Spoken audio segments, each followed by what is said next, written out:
those gosh. nukes. If XII didn't bring their flag snake, there is no way they would have won Okay, this so one. now Outbreak is kind of throwing the Hail Mary, banking on this Rattlesnake dying, and they're going for the Vulture of Ugly Eric as that Rattlesnake finally does sink. Yeah, they just gotta hope for nothing. I would love to know how much he tanked. That was really well done, but now their back is up against the wall. They've got to kill this Vulture, and they've got to do it without losing another Rattlesnake, and I don't think that's going to happen. Ugly Eric is doing a smart move. He's going to the MJD beacon, but now that this, though one of the 3 Rattlesnakes is gone, each tank is increasingly Diminished. worse. Right. So Spartan Dax, he might even die in the next 30 seconds, but Ugly Eric's going to win. Or he's going to live, it looks like. He's going to win. Yeah, he will single-handedly win. He will single-handedly, though, if we have to give it to one person, MVP Starfleet Commander. That was amazing showing. Yeah, he did great. He did great. He wasted the Outbreak DPS for a good 45 seconds, longer than a general great pilot would do. Right. That was really impressive. So, and with that, 5 seconds. That was so close. XII continues to make it their way through the elimination bracket. This is crazy. Do you think... this is what dreams are made of, I think. If dreams are made of anything, it's going through the losers bracket from week 1. Yep. And with that, the match is over. XII advance, Outbreak eliminated, and we are going to take a break or send it to the studio. One of the two. It'll be great.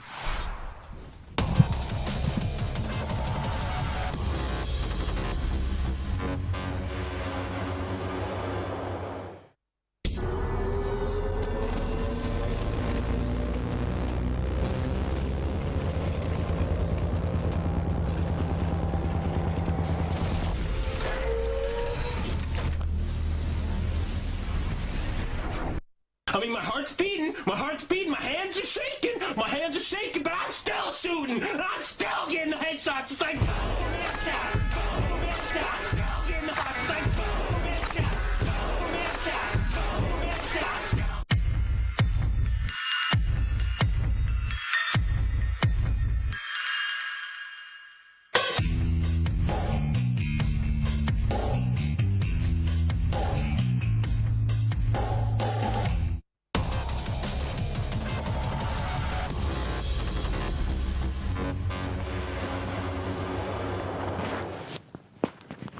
Welcome back to the studio. With that, we say goodbye to Outbreak in a very, very heartbreaking slugfesty match where we saw, like, we're just watching mirror matches where they're doing nothing but beating over each other in a very, very spectacular fashion, though.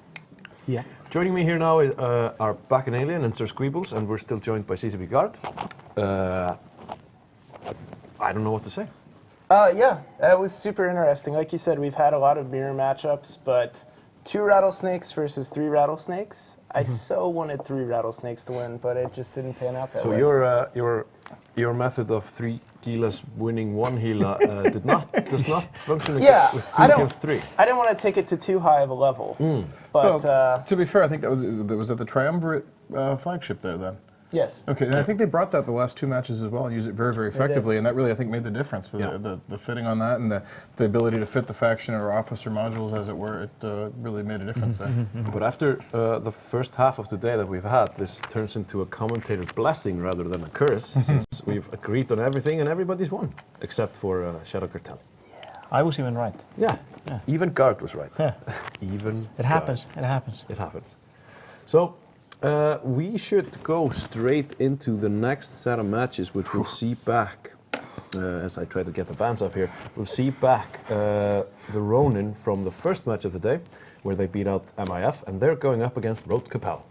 I'm just a little nervous. The Ronin are a very good team, and I'm really curious to see what Road Capel are going to bring, because they have some very interesting things still up their sleeve, and yeah, I'm just a little bit nervous. I'm kind of glad to be here and not in there, because I'd be shouting even more than usual for this one. So this is good.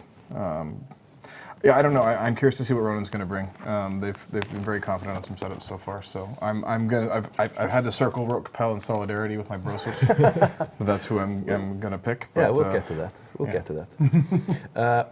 The Ronin, do you think they'll bring something similar to what they brought against MIF? It would be the easiest, I think. It would be the easiest, but I think that what they brought against MIF may have been more pointed. MIF weren't running a lot of super different setups, and I think they might have brought something kind of tailored to that. Road Capel have been known in the past for the energy neutralizing type of things.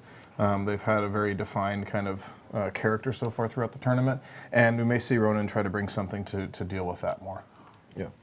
So the results for the last match are ready, and let's bring them up on the screen here so that we can see, as we all look into the corner of the screen there. So yeah, now we have damage numbers. That's a great improvement. And this is just what we saw. This is almost the mirror. This is as mirrory as it can get, I guess, without it going full. Yeah, it's pretty close, but I mean, the same thing was true of the teams we saw in the match before that, where one team will bring 3 Ishtars and the other team will bring 2 Ishtars, just to split it out. So it's sort of thematic. It is interesting though that rattlesnake tanked 168,000. So that was really impressive, but I think it showed a difference in mentality for the setups. Not just the number of holes, but how the rattlesnakes equip their high slots. So on the triumvirate side, they brought the flagship, they brought newts, they brought an aggression module. It's made to get in there to break tinkers, to shut down cap-dependent ships like logistics. And on the outbreak side, they went a little more defensive and did what we're calling the pseudo-tinker, right or wrong, and they said, hey, let's be more tanky, not be more aggressive. So it showed a difference in mentality, and that damp war really amplified the advantage of triumvirate, I think, really early. Outbreak did a good job trying to bring it back, but it wasn't enough by the end, unfortunately. Unfortunately, they did not manage to bring it back. It is still lost. Yes. To them, at least. But they're not losers. No, they're not. This is the elimination bracket. Nobody here is losers. You're all winners in our hearts, making it to the final weekend. And with that, we say goodbye to Outbreak after a fantastic showing. And Triumvirate goes on to fight later in the day. In fact, they fight as early as 4 matches from now on. So, wow, TNT before. Okay. Yeah. They're in the same sort of issue as everybody else that has won one of the 4 matches that preceded. That they are all fighting in the next 4 again. So triumvirate full stop. Yeah. As we would determine the number. Triumvirate full stop. We're still going through the losers bracket. No, sorry, the elimination bracket. Let's keep our terminology synchronized. And we should go into the bans for the next match. That's Tengu Hila for the Ronin and the Orthrus and the Sleipnir for Road. Road Capel. Sorry. That's interesting to ban against Road Capel, I think. The Tengu and the Gila. They're not unusual bans. I mean, we've seen that exact same ban set out of at least one team, but maybe 2 today. The Tengu is really, really powerful to enable those tinkers. That's really the only reason it gets banned. And then the Gila is sort of an all-purpose ban by the same token, a really good DPS hull. I almost would have expected them to get baited into banning the Armageddon. That's kind of what I was hoping for. But maybe it means that they have something that they can counter, and they're trying to bait out the Armageddon instead. Yeah, the interesting thing about Road Capel is they've built such a reputation for a type of setup, not one setup, not a good one singular setup, but a type. But I think a lot of people are afraid to ban it, really, because they just think, oh, well, we could ban that, but surely they have something else prepared. So. Right. Well, and it's interesting. The Tengu ban is almost puzzling. I don't think I've ever seen Road Capel in any tournament ever bring a Tengu, and certainly not a Tinker. So that's what that would be a pointed ban for. I take it back. We may have brought Tengus in a match as kind of a kiting HML fit back when a couple of tournaments ago that was a meta, but. It's kind of an interesting ban. Maybe, again, they're thinking, well, they've got something else there. Let's really try to force them back into that energy neutralizing comp that we think they're going to bring. Will you quit if they bring a Tinker? No, I'll be getting over on an Eve client as soon as this is over and dropping a lot of rolls, though. So I am a director of Road Capel, so yeah. Think about that, guys. No. But then Road Capel countered with the Orthrus and Sleipnir ban. Sleipnir is another good general ban. We talked about the Gila ban is just kind of this is a good comp. Let's not face it. The Orthrus ban is really interesting. It is a very scary ship against support, but then again, so is the Heretic, and we've seen the Heretics a lot more. Used effectively by most teams, even when they fly 2 of them out of the arena very early in a match, as we just saw. The triple Heretic comp against frigate support is extremely effective, but either way, I think the Orthrus ban speaks to not wanting to see something that would take support off the field quickly. So maybe we're going to see some molysis from the Road Capel side. And it is worth noting that the Orthrus, I think, has most successfully been used with Gila teams. So you'll often see like triple Gila with an Orthrus to help clear out that tackle. But the Gila is also banned. I don't know the order of the ban picks, but Yeah, it is. It is unusual, and again, to the point of them with targeted bans. Maybe they didn't have targeted bans. Maybe they didn't care who they were going to go against. They just said, Right. "Hey, we've practiced Comp A. The only thing we can beat it is Tengu and Gila," and that's what they went with. Well, and sometimes you'll see a team that's confident and wants to maybe throw their opponent off and make them, again, maybe bait bans or betting Orthrus, maybe making them think they're bringing a lot of Mollis, and they're not at all. So, But I think CCB Guard will agree that the best ship to bring is friendship. Yes. Which is exactly what we're bringing to a bunch of And player carriers. you can't ban friendship. You just can't keep it down. So that's a bonus. I've been told that the match is ready, so we're about to go into it. I wanted to say thank you for joining us, CCB Guard. Thank you for having me on. Yeah, it was a pleasure to see you. Predictions, gentlemen. well, Road Capel. Obviously, they're going to go all the way to the final. Obviously. I'll go with Road Capel. I really hope they pull it out. Sitting too close to him to not say Road Capel. So. I have Road circled as well. Uh-oh. Oh, here we Let's go. see what happens.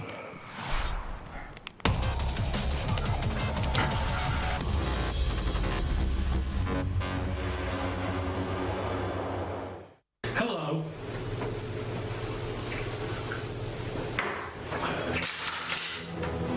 Four reasons to attend Eat Vegas. Intensive geekery, free stuff, it's Vegas, baby, and a briefcase of friendship. Dead Team Beats.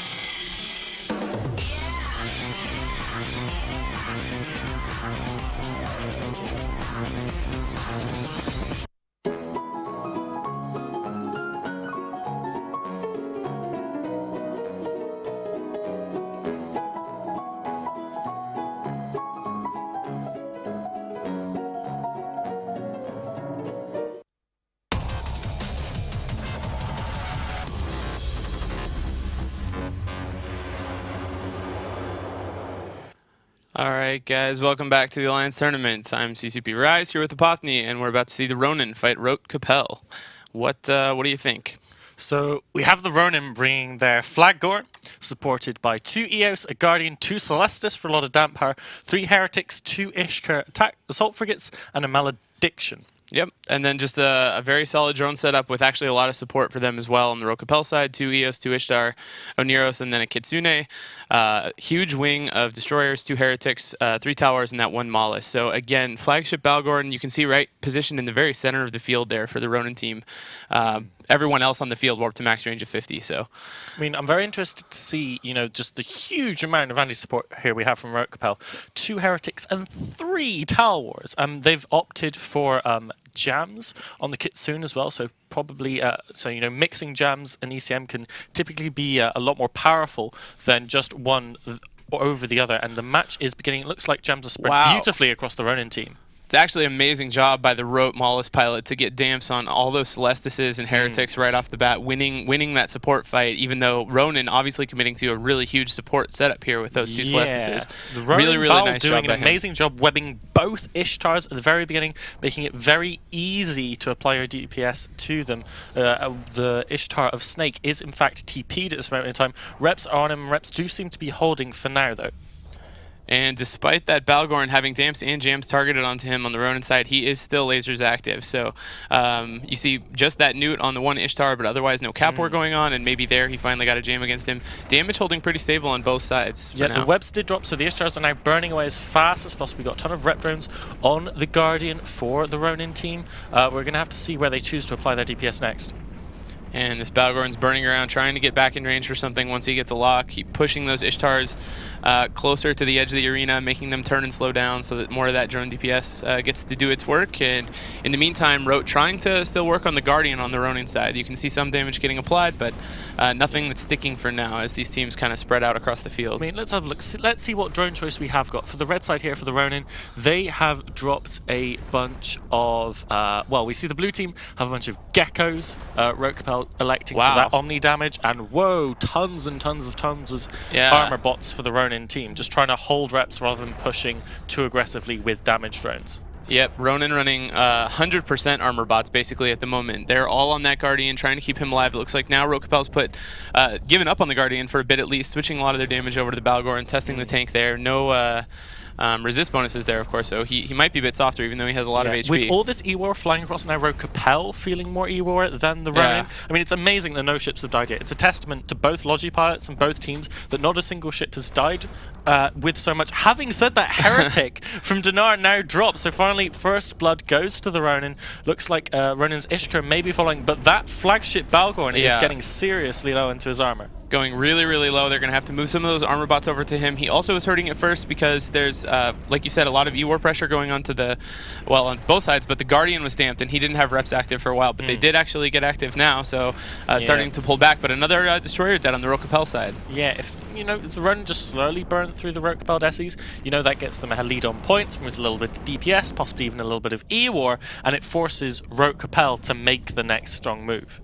Yeah, and it's getting tougher and tougher for them. These support ships are really important. It takes away the pressure on a lot of the Ronin support. Also takes away a lot of damage. I mean, if they're trying to just burn the Balgorn down, actually having those Heretics and Towers contribute matters a lot, and they're losing them now. You can see Ronin just going for the whole support wing. Tower going down as well. Worth this fight, we have the DPS fight, reps against DPS, but we also have the control fight. We can see the true green bars of control between the Ronin and Rogue Capel flipping from side to side as they jam off each other's E-War as they try and spread that across the other team. Now we have another tower, the final tower of Jalon dropping for Rogue Capel. Looks like he's starting to get into the bottom of his structure. I mean, we do have a Heretic lost to the Ronin. They are starting to take damage. You've got webs on. Oh, that Aeneas is now TP'd and webbed by the Balgorn. That is definitely bad news. Balgorn didn't have a lock for a while there, but you can definitely see now that the Cap War is active, and that's gonna hurt really bad. Without Cap, the Aeneas is gonna slow down. He's gonna not be able to use his tank. He's webbed as well. He's in really, really big trouble. Yeah, you can fit that ASB onto the Aeneas for a bit of extra tank, but it needs its armor reps to be able to survive, and it's just not going to have them with the infinite newts and nosses you have on the bonus Balgorn. Having said that, the Ronin are now dropping a Heretic. They might lose another one. Yep, there it goes. Paloka does die, and that Aeneas is in a lot of trouble. It's really interesting. Rote, realizing they're losing their support wing, turned their attention onto the Ronin support. They had too much trouble taking down the big targets, the Balgorn or the Guardian, and so the whole fight kind of turned into this support fight where they really wanted to just take all the destroyers off the field, which is actually working out for Rote, even though they took the first losses on that side. Has this lost them too much time? They've lost a bunch of support. They're about to lose their Aeneas. They've wasted all this damage on the Ronin team, on the Logi, on the Balgorn, and now they're really, really far behind. They're going to have to pull a miracle to be able to catch up. And look at those effects on the Rogue Capel Aeneas. He is. I'm amazed he survived even this long. I agree, but he's not surviving any longer. Down he goes. Nice kill for the Ronin. That really, really swings things in their favor, even though it looked like they were doing pretty well already. And like you said, I think this really comes down to Rogue Capel just spending too much time in places where it didn't end up being effective. You know, as Squeebles always says, the first rule, you know, you got to make sure your damage is doing work. And even though they came very close to bringing that flagship Balgorn down, they ended up just wasting time. And in the meantime, they gave up a lot. Rote now again trying to keep going through the support, trying to not have their support ships be tackled, but they are, you know, they're losing a Heretic. Looks like a Molus is going to far. Ronin has a clear advantage now in this. You know, they're entering cleanup mode, but the problem is for them that, you know, Rote still have a lot of DPS on the field. Like, they can still pick off ships. You know, I really don't think they're going to come back from here, but Rote can still, you know, try and get as many kills as possible. Can try and, you know, make Ronin pay for their victory. Yeah, and they're trying, but yeah, like you said, it's getting late now. It's almost cleanup stage. They haven't taken down one of those big damage ships yet on the Rogue Capel side, but they've basically finished off the support, just leaving that Kitsune alive.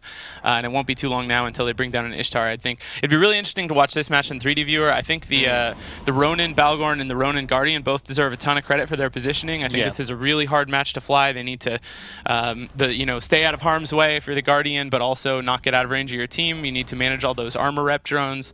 I think they did a really, really good job. They are still losing ships. We just saw Malediction go down for Ronin, but in the meantime, this Rogue Capel Ishtar is entering structure. Really beautifully flown. I mean, even by both teams. I mean, Rogue are no slowpokes when it comes to the AT. They, you know, they're an old school team, very history. They've got a lot of intelligence theory captains, a lot of great pilots. Yeah, they've made it. They've made it this far in the tournament. So they've put up a fantastic fight against the Ronin, and that just shows you even then how good Ronin has to be to beat a team such as Rogue Capel. Yeah, I totally agree. This looked like it could easily have gone either way. If they get a little bit luckier with the Balgorn jams or keep the damps on the Guardian just a little bit longer, he positions a little little incorrectly, the Balgorn probably drops when they were on him, and in that, if that happens, the Oneros doesn't get tackled, things swing completely differently. But as it turns out, both Ishtar's now down for Rokapel, leaving just these two Eoses. The Kitsune is tackled by some of that support. He'll be dropping quickly, and really strong match here for the Ronin, actually bringing a more Rokapel-ish setup, a very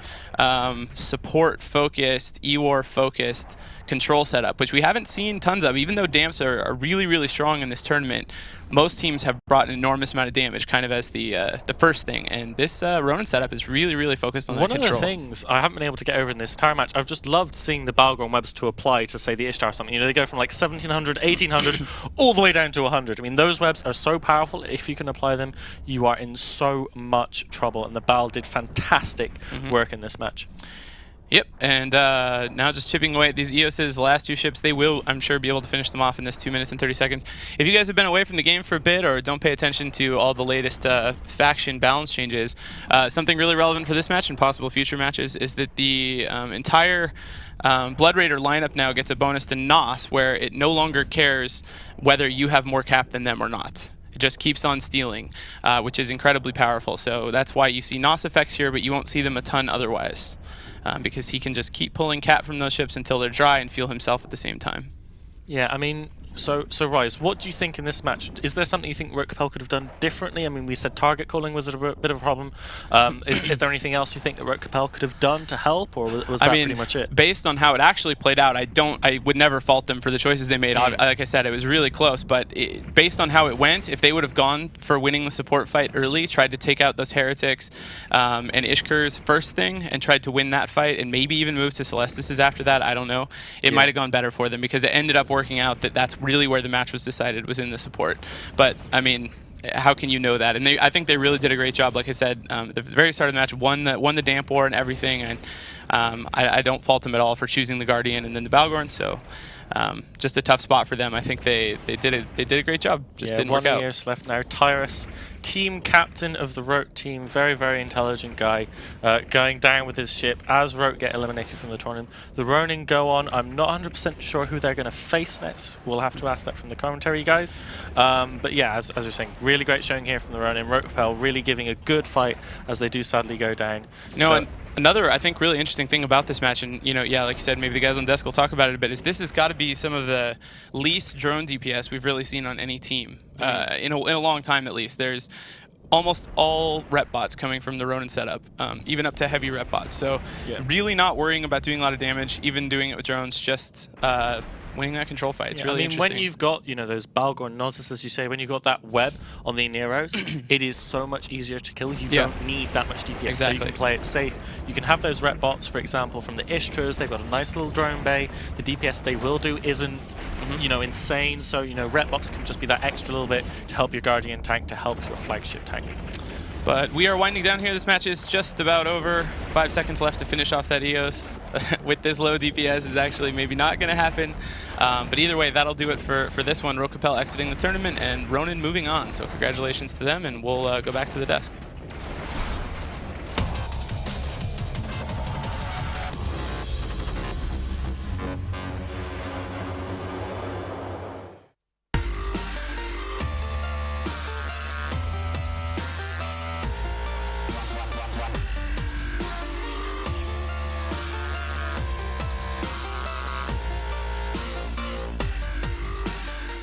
With day 4, that means that pretty much only the good teams and Test Alliance are left.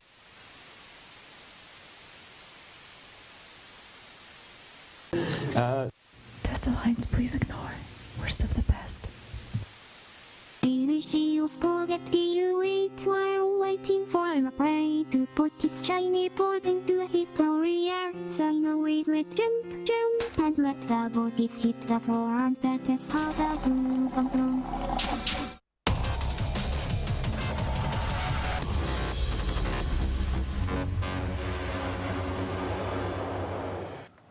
And with that, Rokapel go home and take with them a single tear from back in Alien.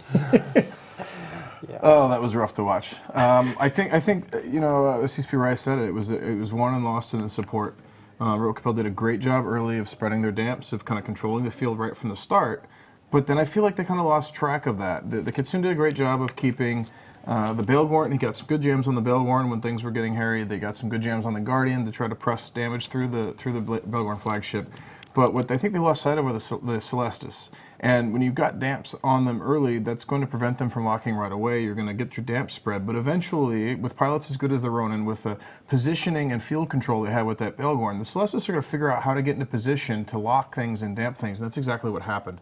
And eventually, Rote Capel, meanwhile, was losing the support war. That triple heretic setup is just so strong and just shredded through the support. Rote Capel eventually turned their damage to that support, but in doing so, they started losing ships. Their Neros eventually got tackled by that Baelgorn, who just did a great job. And it was by then they were too far behind to bring it back, I think. Yeah, and as Raz was pointing out, that was kind of an odd setup that we saw from the Ronin. They banked so hard on keeping their ships alive that they really didn't care about doing that much damage. I mean, that was like a max control team. Yep. And the Ishkars and the Heretics were able to win the support war ever so slightly to let the Celestis do their job.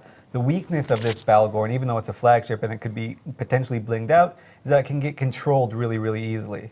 So when the Celestis kind of win the control war after that, they win the dams, then it's sort of game over from there. Well, it's interesting the choice of the Baelgorn against the Rote Capel team. We talked about the energy neutralizing kind of reputation Rote Capel has. That's sort of your style. And the ship you want against that is something that can keep its capacitor. And he was talking about the NOS just kind of permanently running and always pulling cap until the cap is dry at the enemy target. Well, if you're facing Armageddons, what do you want? You want something that can do that. It can sustain its own cap and keep firing the guns that it seemed to have fit. And it was just it was a good all-around setup. And obviously we can't really see this the fit of the flagship, but if they have like the best webs, that Baelgorn can essentially web at 70 kilometers. Right. And because of the MJD beacons, you can always get into the range of the Logi. So you can always get a web on it as long as you're not damned. Yeah, I feel like he probably used that to his advantage. I know the logistics pilot, the Oneros pilot, who's flying on that, and he's really good. He's not one to get caught out of position. I've really never seen him make that kind of mistake. So my guess is that Baelgorn kind of pushed Rote back toward the beacon or toward the boundary in such a way that there was nowhere for him to go, and he eventually got caught. And that's why it looked so good for Rote in the beginning, because by winning the damp war, you shut down a lot of the range of that Baelgorn, and then, as you said, they didn't capitalize on it quick enough, and the Ronin responded really well. And eventually, once that Baelgorn got into the fight, it was a huge, huge impact. Sad to see them go, but they are one of the winners of this tournament, so to speak. And so, insofar as to that they got to the final weekend. Wow, that was a hard sentence. But you nailed it. I nailed it. So I think this ties Rote Capel's best finish in a tournament as well. So in terms of how far we've made it, so it was just very, very happy, very proud of the team. They did really well. They faced a really tough road, and it was going to get even tougher after this. So very respectable team to lose to in the Ronin. Yes, there must always be a loser in all competitions. Speaking of that, we have a match that I've been looking forward to a lot, which is Test Alliance versus Hydra Reloaded. I'm going to give you the bands real quick, which is Mollis Gettin for Test Alliance and Eos Hila for Hydra Reloaded. My handwriting. That speaks to confidence from PL about the setups that Test have brought so far. Hydra. Of Hydra against the setups that Test have brought so far. Just let's get rid of the Eos Hila, two very strong ships.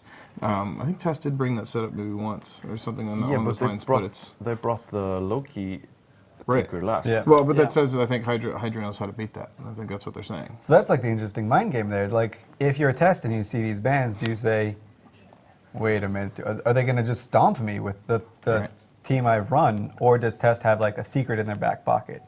We were talking about it earlier, like Test ran their Tinker team basically into the ground last week and did amazingly with it. Like they just destroyed every team they came up with.